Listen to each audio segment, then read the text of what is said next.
We saw a 5-year-old. The kid couldn't have been more than 5. Comes over the top. You can see he's expertly already done this. The guy catches him, puts him on the ground, and then kids are just squirting out the sides and going back into the crowd. And I had that moment of like, hey, no, it's just a little kid. You got to step. And he was like, whatever, dude. Some little feral Oklahoma kid that must live under a trailer.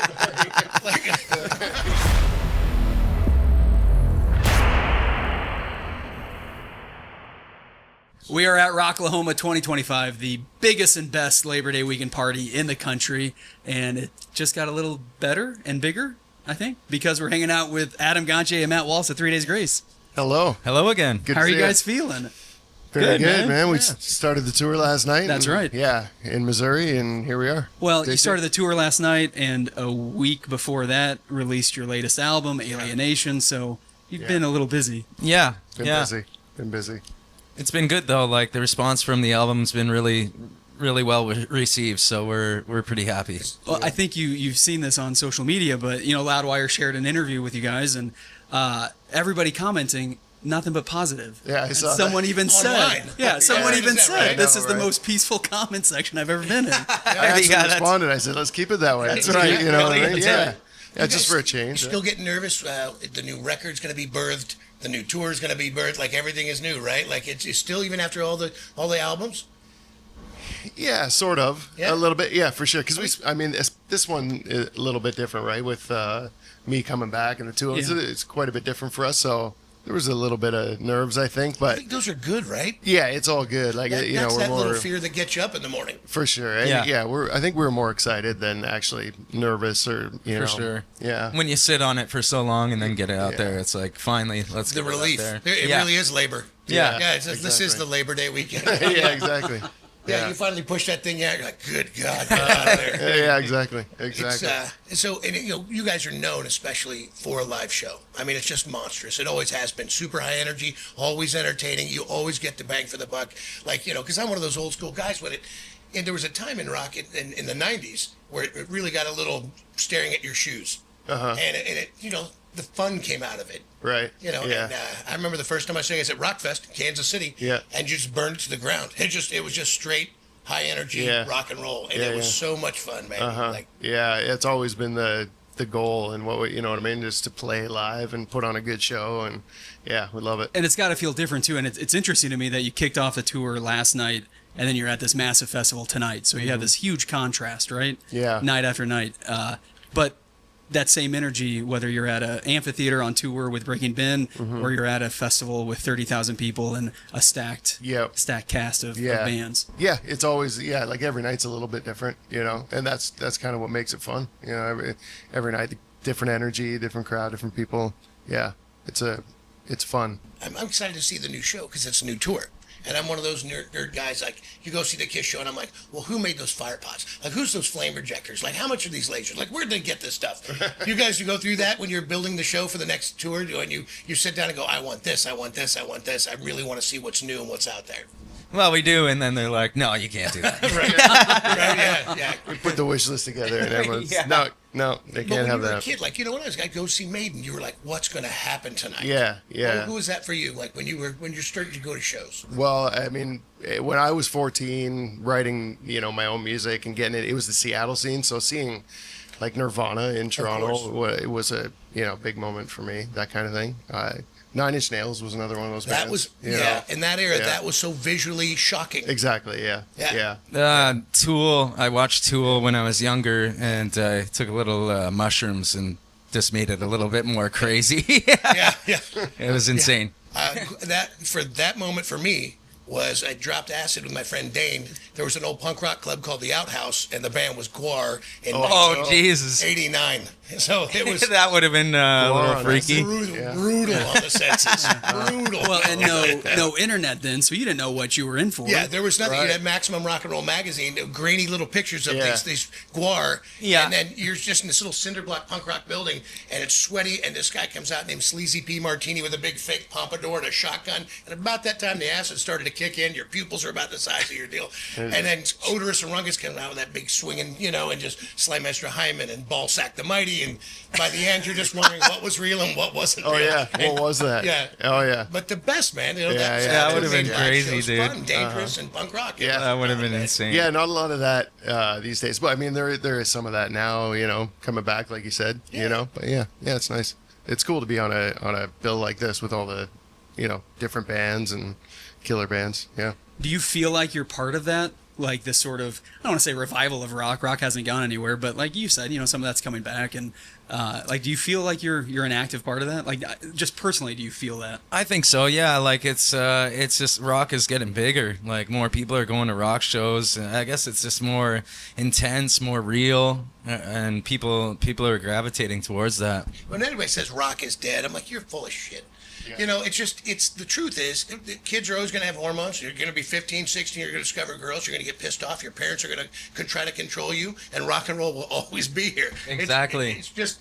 It's humanity. Yeah. Exactly. Yeah. Yeah. It's not going to die. Whenever some old bastard gives you that business, I'm like, you mean what you thought it was. Exactly. Yeah. Yeah. You know. Exactly. Yeah, Marilyn Manson was one of the guys that kind of got me through that period of my life. And when I was 16, 17, Yeah. I'd go to listen to Marilyn Manson. It'd make me feel better about being. Dude, to your Seattle, talking about that sound, Rollins Band was that for me. Yeah. Dude, when Lifetime came out, the angriest record ever written, and if you can ever put your hands on a copy of that, that's one of the greats. Like, and then fun stuff like Fear, old stuff, Lee Ving and the New York punk rock scene. Yeah. But that's the stuff that got me through school, so I just Yeah. didn't freak out and spin off the planet. Exactly. Yeah. Exactly. Yeah. Well, that's great to see too, right? Like, you guys had massive tour with Disturbed and Seven Dust. We actually caught you at Madison Square Garden at the end of that. That's right. I Yeah. forgot about it because we all flew in because that's the first time Lejeune ever played Madison Square. Right. So we Yeah, all yeah. came in to celebrate with Oh, them. nice. Yeah. Nice. Awesome. Yeah. Yeah, that Seven was. Dust, you Disturbed to see It was that. incredible. It's just incredible. And then Yeah. now on the road with Breaking Ben, you're wearing a Deftones shirt. Yeah. You guys release an album on the same day. Same- same day, yeah. It's amazing to see all of that. It really is. Yeah. Yeah. It's great. I mean, I've always looked up to the Deftones. Always loved them from day one. Yeah. It's pretty cool to put out a new Was that record. cool? Yeah, I was gonna say Yeah. that's got to be. I didn't really know until I think Like the day before. well, it was like a week before. I think. I mean, my wife mentioned it. The Deftones got an album. I was like, really? Oh, God Coming damn out. it. Yeah. Fuck those guys. No. That's right. That's right. So you're on the road with Breaking Ben. This whole, reunion of Adam back in the band, and for fans, it's a big reunion. We've talked about it. You've talked about it. For the two of you, it's not. You guys have been friends. You grew up together with writing songs and practicing and playing. What's next? What's on the horizon for 3 Days Grace? Obviously, focus on this tour. Focus on Rocklahoma tonight. But what's on the horizon? I think we're gonna go to Europe probably next summer for a few festivals there, and Those tiny things a couple of little Small tiny. European Yeah, festivals. this year. couldn't be And- more than At the end of 100,000 this. people Yeah. there at any time, right? Yeah, and after this tour, we take 3 weeks off, and then we go to Europe and do some shows there. Right. Yeah, just keep getting out there and playing, getting in front of people, and that's pretty much. Yeah, we're hoping the record lasts and sticks around for a while. So I think we're just as long as it's out there, we're going to be out there. So playing you're in, shows. you're in That's that look. the- So many bands release a record and they don't like being away from home, or they don't like the rigors of touring. You guys are the opposite. You love it. You want we to love the road. I mean, Yeah. we do all miss being at home. We've all got really young kids and that sort of thing. So yeah, it's a little, but there's. I think they understand what we're doing and why we're doing it and stuff. So it's How old yeah. are the kids? I've got a 4 and an 8-year-old. So you're still a superhero at this point Yep. for being dad. Yep.